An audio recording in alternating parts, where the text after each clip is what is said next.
Hello my dear students, मैं हूँ किरण और आइडियाज फॉर लर्नर्स में आपका बहुत बहुत स्वागत है। तो बच्चों, आपकी चल रही थी क्लास 8 की चैप्टर थर्ड। ठीक है, 3 पार्ट जो है हमने डिस्कस किया था। ठीक है, दिस इज योर पार्ट 4। ठीक है, तो पार्ट 4 में हम लोग अभी क्या देखने वाले हैं? बी अ साइंटिस्ट, महाराज किशन भान के बारे में हम लोग पढ़ेंगे। देन ट्रीटमेंट ऑफ डिजीजेस पढ़ेंगे और उसके आगे जो भी कंटेंट आते हैं वो पढ़ेंगे।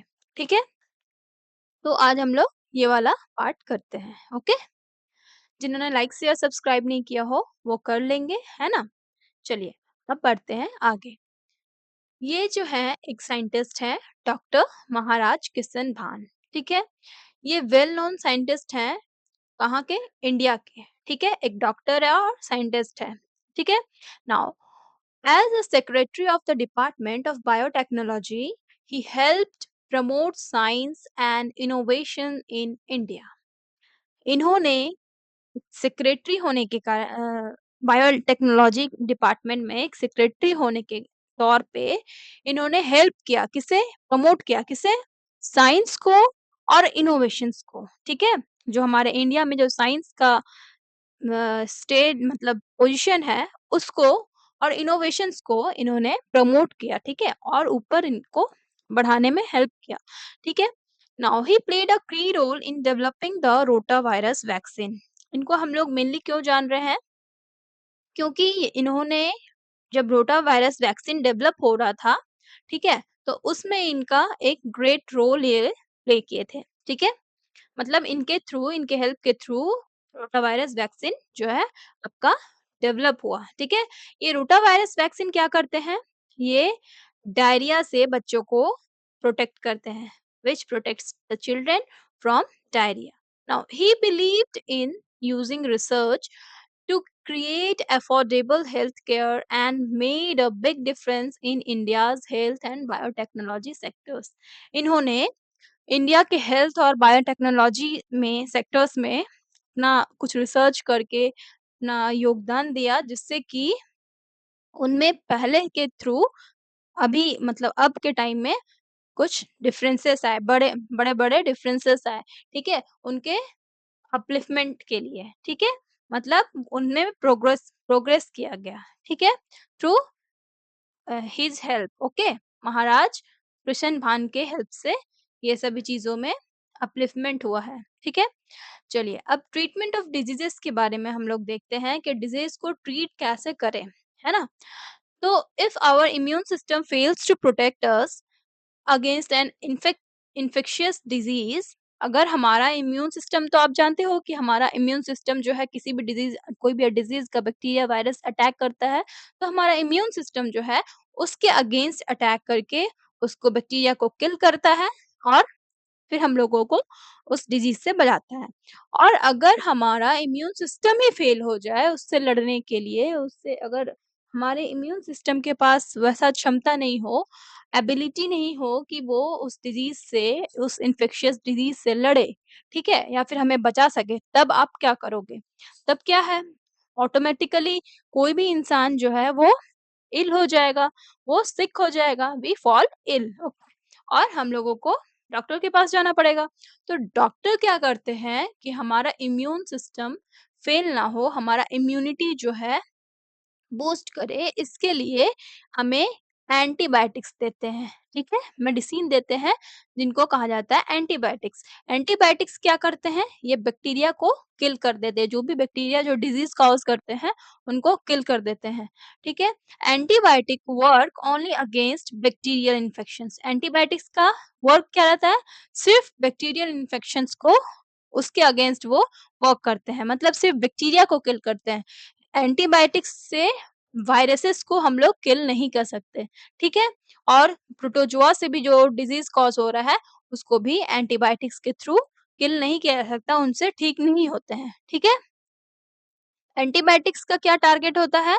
ये टारगेट करते हैं बैक्टीरियल सेल्स को। बैक्टीरियल सेल्स जो होता है किससे डिफरेंट होता है? ह्यूमन सेल और प्लांट सेल या फिर कोई भी अदर एनिमल सेल है उनसे डिफरेंट होता है। हम लोग पिछले क्लास में देखे थे ना, बैक्टीरियल सेल्स में क्या होता है? न्यूक्लियोइड होते हैं, न्यूक्लियस नहीं होते हैं। ठीक है? तो ये सारे चीज़ कुछ-कुछ जो है इसके डिफरेंसेस होते हैं। तो वही चीज़ आपको इसमें पढ़ना है, ठीक है? बैक्टीरियल सेल्स जो है आपके एंटीबायोटिक्स जो है सिर्फ़ बैक्टीरियल में बैक्टीरियल इन्फेक्शन में वर्क करते हैं, ना कि कोई वायरल डिज़ीज़ हो या फिर प्रोटोज़ोआ से कोई डिज़ीज़ हो रहा हो, तो उनमें वर्क नहीं करेंगे एंटीबायोटिक्स, ओके? एंटीबायोटिक्स सिर्फ़ बैक्टीरिया में याद रखना, ठीक है? बायोटिक्स एंटीबायोटिक्स, ठीक है? तो ए, बी से आप लोग याद रखना, बी से बैक्टीरिया, ओके? ये इसी में वर्क करेंगे। नेक्स्ट बढ़ते हैं आगे। अब क्या है, अभी यहाँ पे फिर एक साइंटिस्ट आ गए। अब बैक्टीरिया के हम लोग एंटीबायोटिक्स के बारे में पढ़े, तो एंटीबायोटिक्स भी तो कभी न कभी डिस्कवर हुआ होगा, तो फर्स्ट टाइम जो एंटीबायोटिक डिस्कवर हुआ है, वो हुआ है पेनिसिलिन, ठीक है? ये आप लोग याद रखोगे। ठीक है? Penicillin was discovered in 1928। Timing भी आप लोग याद रखोगे डेट, ठीक है? कब डिस्कवर हुआ था? 1928 में। क्या डिस्कवर हुआ था? पेनिसिलिन। ये क्या है? फर्स्ट एंटीबायोटिक है, ठीक है? और इन इसको डिस्कवर किसने किया था? Alexander Fleming. ये है अलेक्जेंडर फ्लेमिंग, ठीक है? ये कौन है? एक बैक्टीरियोलॉजिस्ट है, जिन्होंने बैक्टीरिया के लिए पढ़ाई की, बैक्टीरिया के ऊपर ही इन्होंने पढ़ाई की, डिस्कवरी की और रिसर्च वगैरह किया इन्होंने, इसलिए इनको क्या कहा जाता है? बैक्टीरियोलॉजिस्ट कहा जाता है, ठीक है? ये जो है लंदन के हैं। While studying harmful bacteria, he noticed that a mold on the discarded petri dish, जो petri dish हम लोग पढ़ चुके हैं फर्स्ट चैप्टर में, है ना? petri dish में क्या है? इन्होंने मोल्ड वगैरह इसमें रखा गया था, उसमें वो ऑब्जर्व करते हैं कि जो बैक्टीरिया है, हार्मफुल बैक्टीरिया, ये जो मोल्ड था, ठीक है? इसको यहाँ पे इन्होंने पेट्री डिश में डिस्कार्ड किया था, मतलब इसमें डाला गया था मोल्ड को। वो बैक्टीरिया को क्या कर रहा था, उसके ग्रोइंग होने से रोक रहा था। मतलब जैसे कि आप ये कर्ड बनाते हो तो क्या होता है, वो बैक्टीरिया जो है लैक्टोबैसिलस बैक्टीरिया, वो धीरे-धीरे, धीरे-धीरे मल्टीप्लाई होता है और फ्यूज़ करते रहता है, मतलब बढ़ाता है अपना ग्रोथ को, ठीक है? उसमें ग्रोथ जो है बढ़ते हैं, तभी तो वो खट्टा होता है ना बैक्टीरिया से, वो एसिड प्रोड्यूस करते हैं। तो वही वो जो ग्रोथ होता है ना, वो उस मोल्ड के कारण क्या हो रहा था, उस बैक्टीरिया का ग्रोथ रुक जा रहा था, ठीक है? तो इन्होंने रियलाइज़ किया कि जो मोल्ड है, मोल्ड एक फंजाई टाइप का मोल्ड होता है, वही मोल्ड, वो मोल्ड क्या कर रहा है, एक सब्सटेंस रिलीज़ कर रहा है जो कि बैक्टीरिया को किल कर दे रहा है, ठीक है? और इसी के थ्रू, इसी ऑब्जर्वेशन के थ्रू इन्होंने और रिसर्च किया और फिर क्या किया, इन्होंने डिस्कवर किया, this chance discovery led to the discovery of penicillin, ठीक है? पेनिसिलिन जो हमारा फर्स्ट एंटीबायोटिक था, इन्होंने इसी ऑब्जर्वेशन के थ्रू इन्होंने डिस्कवर किया, ठीक है? ये क्या है? फर्स्ट एंटीबायोटिक है और इससे क्या होता है? बैक्टीरियल इन्फेक्शन को ट्रीट किया जाता है, ठीक है? चलिए, अब बढ़ते हैं आगे। Through antibiotics sorry, though antibiotics are effective in protecting us against bacterial infection and have saved millions of lives since their discovery, their indiscriminate use has led to a decline in their effectiveness. मतलब कि जैसे आप जान रहे हो कि antibiotics क्या है, इफेक्टिव है, हम लोग को प्रोटेक्ट करता है किससे? बैक्टीरियल इन्फेक्शन से, ठीक है? और इसी के थ्रू मिलियंस ऑफ लाइव्स को सेव किया गया है। लेकिन इसकी भी अगर इंडिस्क्रिमिनेट यूज़ करो आप, मतलब बहुत ज़्यादा यूज़ करो अंधाधुंध तरीके से, तो क्या होगा? जो बैक्टीरिया हैं, वो रेसिस्टेंट हो जाते हैं, ठीक है? मतलब जैसे आप एक चीज़ समझो, जैसे कि आप एक कॉमन एग्ज़ाम्पल देखो, जैसे मॉस्किटो होते हैं, ठीक है? मॉस्किटो रिपेलेंट वगैरह हम लोग यूज़ करते हैं, चाहे फास्ट कार्ड होता है, पहले कॉइल वगैरह यूज़ किया जाता था, ठीक है? ये कॉइल यूज़ हो रहा था, अभी क्या आपका लिक्विड यूज़ होता है, फिर बीच में फास्ट कार्ड आया था, फिर बीच में क्या आया था, इंसेंस स्टिक जो था मॉस्किटो के लिए। तो ये सारे चीज़ों में पहले पहले क्या था, इससे जब ये कॉइल वगैरह था, ये जो कॉइल था आपका, ठीक है? पहले हम लोग इसी को अगर बर्न करते थे तो क्या होता था, इससे बहुत सारे मच्छर जो हैं मॉस्किटो वो मर जाते थे। अभी के टाइम में अगर आप कॉइल जलाओगे तो मतलब अभी के टाइम का कॉइल है वो ही काम करेगा, पहले के टाइम का जो कॉइल था वो काम नहीं करेगा। जैसे कि आप देखते होंगे जब लिक्विड वगैरह हम लोग लाते हैं नया-नया, उस समय वो काम करता है। फिर फ़ास्ट कार्ड एक बार आया था, इसको जलाओ और रख दो प्लेट में, फिर क्या होता था, फटाक से मच्छर वगैरह गिर के मर जाते थे, ठीक है? तो क्या हो रहा था आपका और फिर अब के टाइम में अभी आप जलाओ फ़ास्ट कार्ड, तो क्या होता है कि बहुत ही असर कम हो जाता है इसमें। तो हम लोग क्या बोलते हैं कि सामान में मिलावट हो गया, है ना? तो सामान में तो मिलावट होता ही है, लेकिन होता क्या है असली रीज़न क्या है कि जब वो नया रहता है तो काम करता है, फिर कुछ टाइम बाद उसको यूज़ करते रहो, तो उसका काम करना बंद कर देता है। बंद क्या होता है इसमें काम करना बंद नहीं करता है। वो जो मॉस्किटोज़ बहुत सारे थे, मर रहे थे, उसमें से मान लो कि 20 मच्छर है, उसमें से 1 मॉस्किटो जो है वो बच गया, ठीक है? वो उस धुएँ से, स्मोक से या फिर लिक्विड से किसी से भी जैसे पहले मर जा रहा था जितना भी जा मतलब 19 मॉस्किटो अगर मर गए, तो 1 मॉस्किटो क्या है वो बच गया। अब इससे जितने भी मॉस्किटोज़ ये मल्टीप्लाई करके होंगे, जितने भी मॉस्किटो, ये जब बच गया तो इसके थ्रू जो इतने भी मॉस्किटोज़ आ रहे हैं, वो भी उससे बच जाएँगे। वो स्मोक से इसको कोई फ़र्क नहीं पड़ा तो इसको भी नहीं फ़र्क पड़ेगा। फिर धीरे-धीरे क्या होगा, ये तो मल्टीप्लाई होते रहता है मॉस्किटो वगैरह, तो धीरे-धीरे मल्टिप्लिकेशन होगा इनका मतलब ज़्यादा ग्रोथ इनका ज़्यादा होगा, तो क्या होगा कि जो मच्छर मर रहे थे पहले के टाइम में, वही मच्छर अब क्या है, उस चीज़ से रेसिस्टेंट हो गए मतलब आप कुछ भी जला दो, इसको तो कोई फ़र्क ही नहीं पड़ेगा, है ना? कॉइल जलाओ, रेपेलेंट जलाओ, फिर लिक्विड जलाओ, कुछ भी जलाओ, ठीक है? तो इस मॉस्किटो को कोई फ़र्क नहीं पड़ेगा, साथ ही इसके साथ तो बहुत सारे मॉस्किटोज़ आ गए, उनको भी कोई फ़र्क नहीं पड़ेगा, है ना? तो ये होती है बात। अब आप आ जाइए उसी को रिलेट करके यहाँ पे बैक्टीरिया की बात करते हैं, ठीक है? तो बैक्टीरिया क्या होता है जैसे कि आप अगर एंटीबायोटिक्स ले रहे हो सेम वही चीज़ है इसी को रिलेट करना आप यहाँ पे, ठीक है? बैक्टीरिया क्या होती है कि एंटीबायोटिक्स जो है वो बैक्टीरिया को किल कर देती है, ठीक है? बहुत सारे बैक्टीरिया हैं मान लो उसको किल कर रही है। फिर क्या कर रही है अब हमारे स्टमक में अच्छे बैक्टीरिया भी भरे पड़े हैं और ये जो हमारा हार्मफुल बैक्टीरिया था, वो उसके लिए हम लोग एंटीबायोटिक्स ले रहे हैं। तो यही बैक्टीरिया जो है हमारे अच्छे जो बैक्टीरिया हैं उनको भी थोड़ा किल करेगा, उन पे भी तो असर करेगा। तो इनको भी हम ये भी आपके मर रहे हैं। ये जो थे आपके, ये मर जा रहे हैं, इनका क्या नंबर ऑफ क्वांटिटी जो है वो घट रहा है और इधर ये भी मर रहे हैं, ठीक है? अब आप इसको खाते रहोगे हमेशा जब भी कुछ हुआ तुरंत से खा लिए, बहुत सारा खा लिए, ठीक है? तो क्या होता है कि जैसे कि इनमें से मान लो कि कुछ बैक्टीरिया जो है वो बच गए, यहाँ पे बहुत सारे थे बैक्टीरिया और इनमें से कुछ फ्यूअर बैक्टीरियाज़ जो हैं वो बच गए, ठीक है?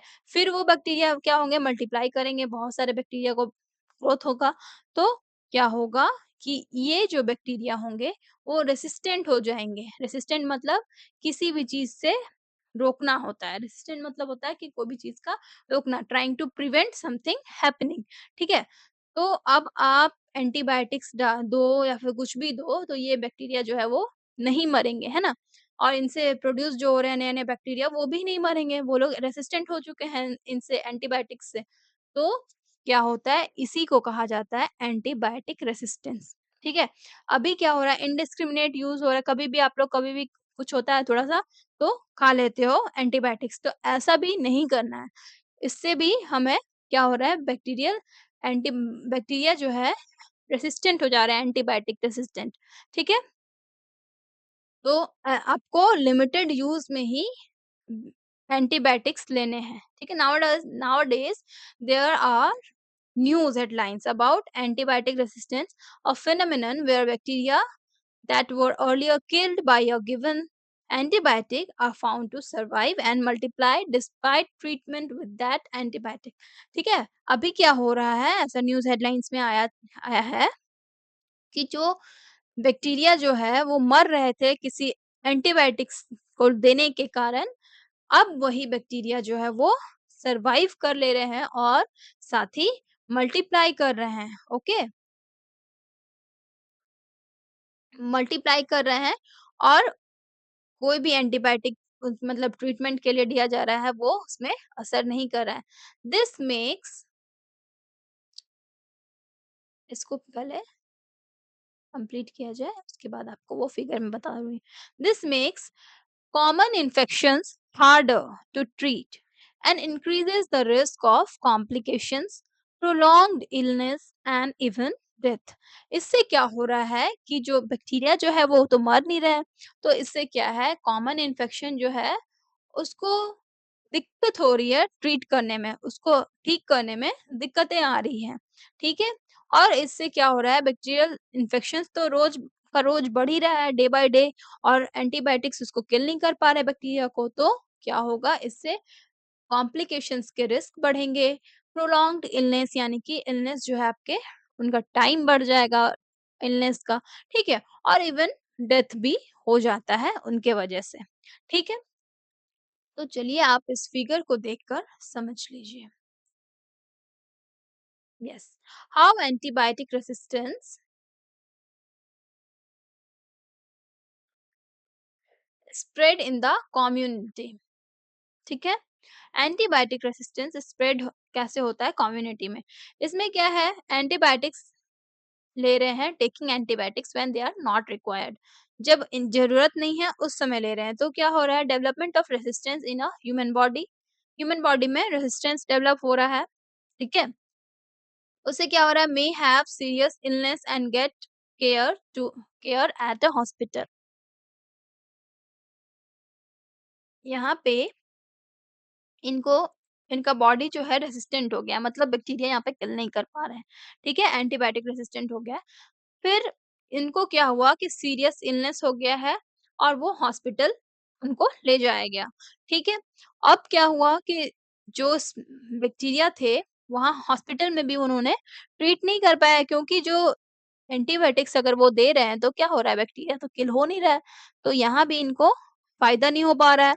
फिर क्या हो रहा है ये स्प्रेड हो जा रहा है directly to the other patients, ठीक है? डायरेक्टली और इनडायरेक्टली, ठीक है? सारे हेल्थ केयर वर्कर्स को और अदर पेशेंट्स को जो हो रहा है स्प्रेड हो रहा है।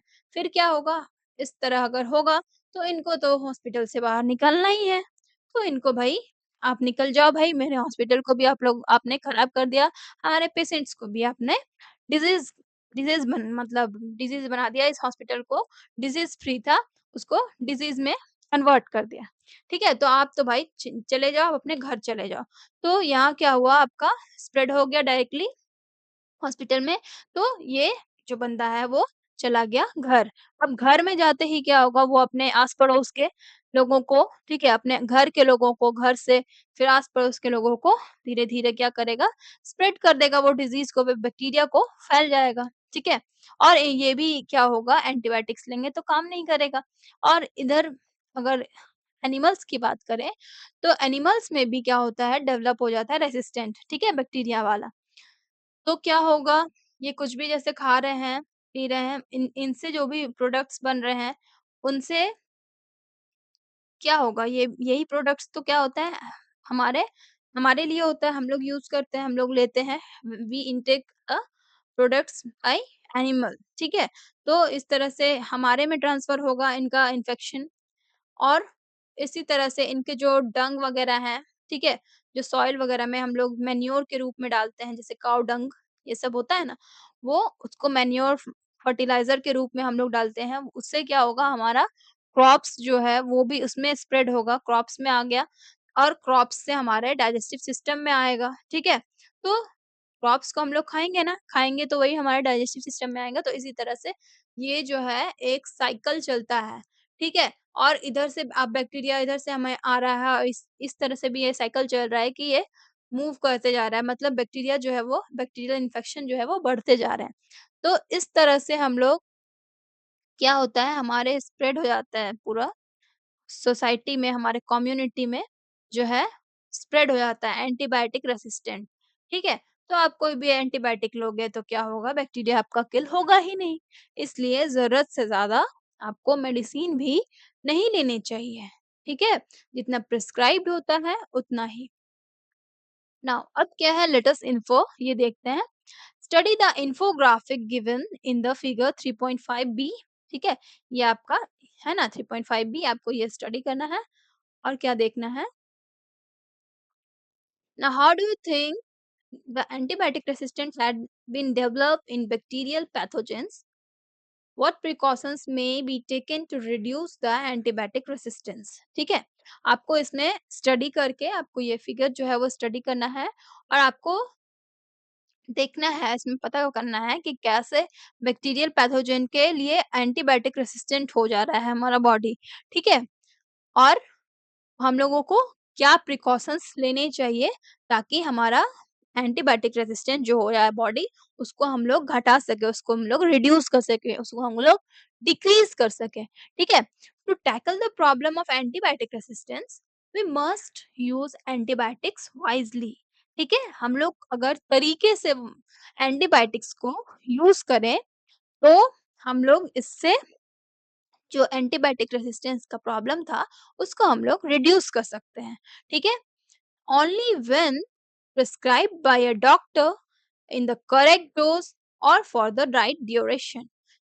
जब जब आपको डॉक्टर प्रिस्क्राइब करते हैं तभी आपको एंटीबायोटिक्स लेने चाहिए और उनका करेक्ट डोज में लेने चाहिए। ठीक है, बहुत ज्यादा ले लोगे, बहुत कम कम ड्यूरेशन में ले लोगे, एक राइट प्रॉपर राइट ड्यूरेशन में, मतलब अगर आपको 8 8 आवर्स 6 आवर्स 6 to 8 आवर्स के बीच में आपको लेने कहा गया है तो आपको उसी समय लेना है। ये नहीं कि आपको अभी फीवर फीवर है, बहुत ज्यादा फीवर है तो आप एक बार फिर ले लो दवा, फिर 2 घंटे बाद आपको बहुत ज़्यादा फ़ीवर है, फिर से ले लिए दवा, ऐसा नहीं करना है, ठीक है? तो अननेसेसरी यूज़ जो है उसको हम लोगों को अवॉइड करना है, ठीक है? और इससे क्या होगा, वो हेल्प करेंगे, जो हमारा बॉडी जो है एंटीबायोटिक रेसिस्टेंट हो गया था, उससे हम लोग को हमारा बॉडी को प्रिवेंट किया जाएगा, प्रिवेंट करेगा, ठीक है? तो फिर इस तरह से फिर बाद में हम लोग अपना बॉडी को ऐसा बना सकते हैं ताकि एंटीबायोटिक हम लोग हमें जब मिले तो वो हमारे लिए इफेक्टिव हो, ठीक है? ना कि ऐसा रेसिस्टेंट पैदा कर दे, ठीक है? हमारे फ्यूचर जनरेशन के लिए इफेक्टिव हो, ठीक है? अब यहाँ पे आप देखिए, traditional medicine systems like Ayurveda, Siddha and Unani have been used in India for many years to manage common health problems. पहले क्या था, ट्रेडिशनल मेडिसिन सिस्टम, जब ये एलोपैथी एलोपैथी कहते हैं ना, ये जो हमारा अभी मेडिसिन है, इसी को अंग्रेजी दवा भी कहा जाता है, ठीक है? बहुत से घरों में क्या कहा जाता है, अंग्रेजी दवा, इसी को एलोपैथी भी कहा जाता है। जब ये मेडिसिन सिस्टम नहीं आया था तब क्या था, उस वक्त था आयुर्वेदा, सिद्ध था और यूनानी था। तो उस समय क्या था, हमारे इंडिया में यही चला करता था, ठीक है? हमारे इंडिया में बहुत सालों से यही चला करता था और ये क्या करता था, हमारे कॉमन हेल्थ प्रॉब्लम्स को दूर कर देता था, ठीक है? They use natural substances like herbs, oil. Ayurveda में आपको क्या मिलेंगे, हर्ब्स मिलेंगे, यूनानी में भी हर्ब्स मिलेंगे, फिर नेचुरल ऑयल्स मिलेंगे, ठीक है? और क्या है, मिनरल्स मिलेंगे। यही सब चीज़ों से क्या किया जाता था, इलनेस को मैनेज किया जाता था, उसको दूर किया जाता था, ठीक है? Now promoting recovery and focus on a healthy lifestyle and a balanced diet. और इनसे दवा लेने के बाद क्या होता था, रिकवरी होता था, इलनेस जो है आपका वो डिक्रीज होता था और इसी के थ्रू हम लोग अपने हेल्दी लाइफस्टाइल को फोकस कर पाते थे और बैलेंस डाइट लेने के तहत हम लोग अपने बॉडी को हेल्दी रख पाते थे, ठीक है? अब आप ये वाला कंप्लीट कर लीजिए, फिर मैं आपको वो दिखा दूंगी फिगर, वो पढ़ा दूंगी। While these systems can help with some condition are useful and for everyday well-being, they may not be effective for all diseases and at all stages. देखिए, ये जो सिस्टम थे आयुर्वेदा, ठीक है, यूनानी, ये सारे जो सिस्टम थे, वो सिस्टम जो है बहुत सारे कंडीशंस में हेल्प करते थे, ठीक है? नो डाउट वो लोग हेल्प करते थे, कंडीशंस को ट्रीट करके वो उसको रिकवर कर लेते थे। लेकिन अभी के टाइम में ठीक है? अभी के टाइम में और हर समय के मतलब सारे डिसीज़ेज़ के लिए वो इफ़ेक्टिव नहीं है और एट ऑल स्टेजेस जब अभी देखो कभी भी हमारा तबीयत वगैरह बहुत ज़्यादा जैसे होम्योपैथी आप देखो, ठीक है? होम्योपैथी में क्या होता है कि वो तो ट्रीट कर लेते हैं डिसीज़ेज़ को, बहुत सारे डिसीज़ेज़ को, नहीं भी कर पाते हैं, तो करते हैं तो वो क्या करते हैं कि उनका स्लो प्रोसेस होता है, बहुत ज़्यादा धीरे-धीरे वो करते हैं। अगर आप फ़ीवर में अगर आप खा रहे हो, ठीक है? तो क्या होता है वो थोड़ा-सा स्लो वर्क करते हैं। तो इसी के इफ़ेक्टिव वर्क के लिए हम लोग क्या करते हैं एलोपैथी में जाते हैं, होम्योपैथी को छोड़ देते हैं। वो क्या करता है, किसी भी स्टेज में जैसे बहुत ज़्यादा हाई फ़ीवर है, तो उस समय हम लोग एलोपैथी को ही यूज़ करते हैं, ना कि होम्योपैथी को। तो इसी तरह क्या होता है बहुत सारे डिसीज़ेज़ और बहुत सारे सारे स्टेज के डिसीज़ेज़ के लिए वो इफ़ेक्टिव नहीं होता है, इसलिए हम लोग क्या करते हैं मूव टू एलोपैथिक मेडिसिन्स, ठीक है? Therapies for non communicable diseases focusing on managing symptoms. अभी जो थेरेपीज़ वगैरह यूज़ किए जाते हैं नॉन कम्युनिकेबल डिसीज़ के लिए, वो क्या करते हैं सिम्पटम्स को मैनेज करते हैं मतलब थोड़ा-सा रिड्यूस करते हैं जो भी सिम्पटम्स होते हैं ना, उनको उनको रिड्यूस किया जाता है उन थेरेपीज़ के थ्रू, ठीक है? और हमारा लाइफ का जो क्वालिटी होता है improving the quality of life through medication medicine के थ्रू उनका लाइफस्टाइल चेंजेस के थ्रू उनका बैलेंस डाइट लेने का तरीका मतलब लाइफस्टाइल का अगर चेंज करोगे आप धीरे धीरे तो उनके लाइफ की क्वालिटी को इम्प्रूव किया जा सकता है जिन्हें नॉन कम्युनिकेबल डिसीज है ठीक है Now, early diagnosis and continuous care are the key to control the disease progression and prevent complications. आप अगर किसी भी चीज़ को जैसे आप अगर आप लोगों को पता चल गया डायग्नोस हो चुका है कि आपको अगर डायबिटीज़ है, तो उसके लिए क्या करोगे आप कंटिन्यू केयर करोगे, तो क्या होगा उसके जो डिज़ीज़ का प्रोग्रेशन यानी कि डिज़ीज़ बढ़ने से वो कंट्रोल होगा और जितने भी कॉम्प्लिकेशंस आएँगे, उससे हम लोग बच सकते हैं, ठीक है? तो इसलिए कभी भी किसी को कोई डिज़ीज़ हो, तो उसके लिए वो कंटीन्यूअस केयर करे, ड टाइम टू टाइम मेडिसिन ले, ठीक है? अपने सिम्पटम्स जो है वो उनको डिक्रीज़ करने के लिए वो वो ये एक्सरसाइज़ वगैरह करे, ठीक है? और और क्या करना है? बैलेंस डाइट लेना है, यही सारी चीज़ तो थे, पिछले क्लास में हम लोगों ने देखा था, ठीक है? तो वही सब चीज़ आपको करना है। अब आप ये वाला फिगर पढ़ लो, है ना? इसमें क्या है कि बैक्टीरिया कैसे रेसिस्टेंट हो जाते हैं एंटीबायोटिक्स पे, ठीक है? एंटीबायोटिक्स में बैक्टीरिया जो है वो काम नहीं करने लगते, कैसे? यहाँ पे देखिए, वो जो मैं आपको मॉस्किटो वाला एग्ज़ाम्पल दी थी ना, वही सेम आपको यहाँ पे रिलेट करना है। यहाँ पे क्या है? A few microbes develop resistance to antibiotics. जैसे कि कोई बच्चा, कोई बड़ा, कोई भी क्या है बीमार हुआ, ठीक है? उसको फ़ीवर हो गया, ठीक है? यहाँ मैं शॉर्ट में लिख रही हूँ। तो फ़ीवर होने से क्या हुआ कि उन्होंने एंटीबायोटिक लिया, ठीक है? अब एंटीबायोटिक लेने के बाद क्या हुआ कि बहुत सारे बैक्टीरिया जो है इस तरह के बैक्टीरिया जो है वो किल हो गए और इनमें से एक बैक्टीरिया जो है वो बच गया, ठीक है? फिर यही बैक्टीरिया क्या होगा when antibiotic kill the bacteria causing illness they also kill good bacteria इनके साथ-साथ क्या है हमारे अच्छे बैक्टीरिया को भी उन्होंने मार दिया, ठीक है?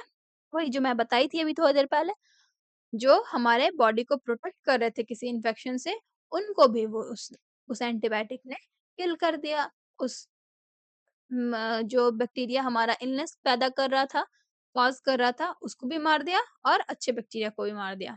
ये हमारा दूसरा एक कारण हो गया, ठीक है? और कुछ माइक्रोब्स जो है यहाँ पे देखिए डेवलप हो गया मतलब उनमें रेसिस्टेंट डेवलप हो गया। और क्या है? जैसे antibiotic resistant bacteria grow and take over. यहाँ पे यही जो एंटीबायोटिक्स जैसे कि ये बैक्टीरिया जो है, ये एंटीबायोटिक रेसिस्टेंट हो गए। ये जो है वो ग्रो करके बहुत सारे फिर से मल्टीप्लाई करेंगे और धीरे-धीरे इनका ग्रोथ जो है वो बढ़ेगा, इनका क्वांटिटी जो है वो बढ़ेगा। अब some bacteria transfer antibiotic resistant to other bacteria. अब इन्हीं से अगर प्रोड्यूस हो रहे हैं बैक्टीरिया, तो क्या होगा, वो बैक्टीरिया क्या था, एंटीबायोटिक रेसिस्टेंट था। अब ये सारे बैक्टीरिया भी क्या हुए, एंटीबायोटिक रेसिस्टेंट भी, इनमें भी ये क्वालिटी भी ट्रांसफर हुआ, ठीक है?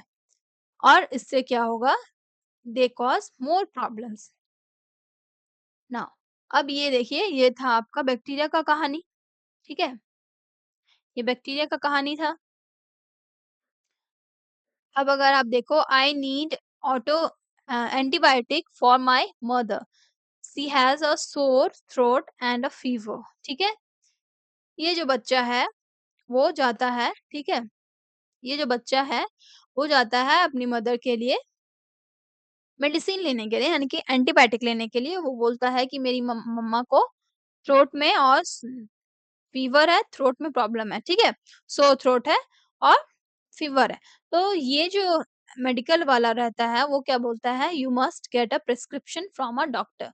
क्योंकि क्यों? क्योंकि जब हम लोगों को डॉक्टर प्रिस्क्राइब करते हैं, मतलब वो हमारे लिए एप्रोप्रिएट होता है। और हम लोग तो ऐसे ही नहीं जानते हैं कि हमें कितना मेडिसिन लेना है, हमें किस तरह का इन्फेक्शन है। हम और डॉक्टर्स तो क्या है, सब चीज़ के लिए स्टडी किए हुए रहते हैं, रिसर्च किए होते हैं, तो उनको पता होता है कि हमें कितना, किस अमाउंट में लेना है, कितने टाइम ड्यूरेशन में लेना है। तो इसलिए ये क्या सजेस्ट करता है इसको कि you take a prescription from the doctor, then I will give you, okay.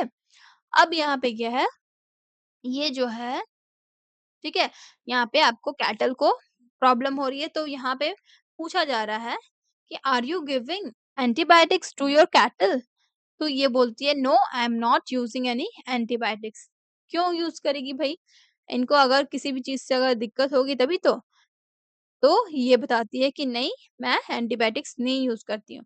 यहाँ पे ये दोनों पूछ रहे हैं, no no don't give antibiotic injection to your cattle. यहाँ पे देखो, ये जो है एंटीबायोटिक इंजेक्शन लेके आए हैं, तो इनको ये दोनों जो है वो बच्चे मना कर रहे हैं कि नहीं, इनके लिए एंटीबायोटिक इंजेक्शन मत यूज करिए, ठीक है? और ये बच्चा क्या बोल रहा है, it will develop antibiotic resistance otherwise, ठीक है? तो अगर आप इस कैटल को आप एंटीबायोटिक इंजेक्शन दोगे एवं ही, तो क्या होगा, ये जो है एंटीबायोटिक रेसिस्टेंट हो जाएगा, ठीक है? फिर क्या होगी, दिक्कतें बढ़ेगी, जो हम लोगों ने प्रीवियस प्रीवियस अभी पेज में पढ़ा ना, तो यही यही चीज़ था। इस तरह से हम लोग उसके इलनेस को हम लोग रोक सकते हैं, एंटीबैक्टीरियल जो रेसिस्टेंट पैदा हो रहे थे, वो उस चीज़ को हम लोग रोक सकते हैं, ठीक है? चलिए, अब ये सारे आपके प्रिवेंटिव मेजर्स थे, और डेवलपमेंट कैसे हो रहा था एंटीबैक्टीरियल एंटीबायोटिक रेसिस्टेंट बैक्टीरिया का, वो चीज़ हम लोगों ने देखा, ठीक है? तो अब आपका चैप्टर हो गया है समाप्त, ठीक है? This is the end of your chapter. ये स्नैपशॉट्स हैं, इनको आप लोग देख लीजिएगा, ठीक है? और नेक्स्ट क्लास में हम लोग करेंगे क्वेश्चन आंसर, ओके? तो मिलते हैं नेक्स्ट क्लास में। लाइक, शेयर और सब्सक्राइब कर दीजिएगा, ठीक है? बहुत सारे बच्चे जो हैं सिर्फ़ देख के चले जाते हैं, सब्सक्राइब नहीं करते हैं, तो आप लोग सब्सक्राइब कर दीजिएगा, है ना? चलिए, मिलते हैं नेक्स्ट वीडियो में, तब तक के लिए बाय-बाय, टेक केयर।